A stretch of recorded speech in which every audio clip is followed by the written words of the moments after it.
अब क्वेश्चन में म्यू जिस सीरीज का मीन दे रखा है, अगर उस सीरीज को ऑब्जर्व करो तो उसका जो जनरल टर्म होगा वो होगा 2 इंटू ब्रैकेट में xi माइनस 1 प्लस 4 बीटा।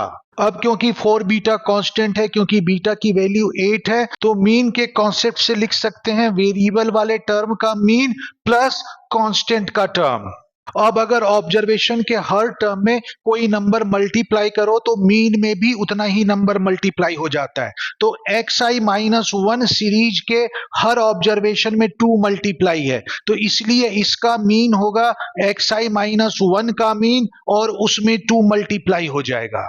अब ऊपर हम देख चुके हैं कि इसको मैं लिख सकता हूं xi का मीन माइनस 1, क्योंकि xi का मीन 5 है तो ब्रैकेट में हो जाएगा 5 माइनस 1 4, 4 टू जा 8, 8 प्लस 32 तो इक्वल टू आ जाएगा 40। तो इस सीरीज का जो मीन है वो 40 आया। अब इसी सीरीज का वेरिएंस सिग्मा स्क्वायर दे रखा है, तो सिग्मा स्क्वायर की वैल्यू निकालते समय हम देखते हैं कि ये कांस्टेंट 4 बीटा जो है वो जनरल टर्म 2 इंटू ब्रैकेट में xi माइनस 1 इस सीरीज के हर ऑब्जर्वेशन में ऐड अप हो रहा है। और हमें पता है ऑब्जर्वेशन में अगर कोई नंबर ऐड करो तो वेरिएंस पे कोई फर्क नहीं पड़ता है। इसका मतलब इस सीरीज का वेरिएंस वही होगा जो जनरल टर्म 2 इंटू ब्रैकेट में xi माइनस 1 का है।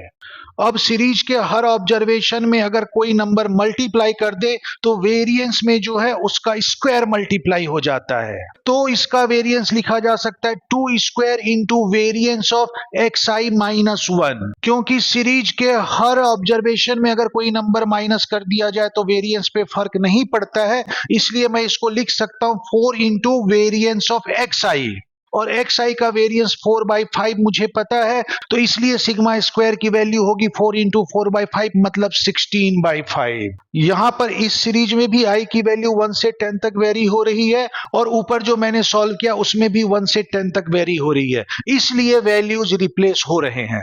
अब हमसे beta mu by sigma square की वैल्यू पूछा है, तो वैल्यू रिप्लेस कर देते हैं, तो ये हो जाएगा 8 इंटू 40 डिवाइडेड बाई, इसकी जगह 16/5 रखूंगा तो 5 न्यूमरेटर में चला जाएगा। अब इसे सॉल्व करते हैं, तो इसको सॉल्व करने पे आंसर 100 आया, जो कि फोर्थ ऑप्शन है।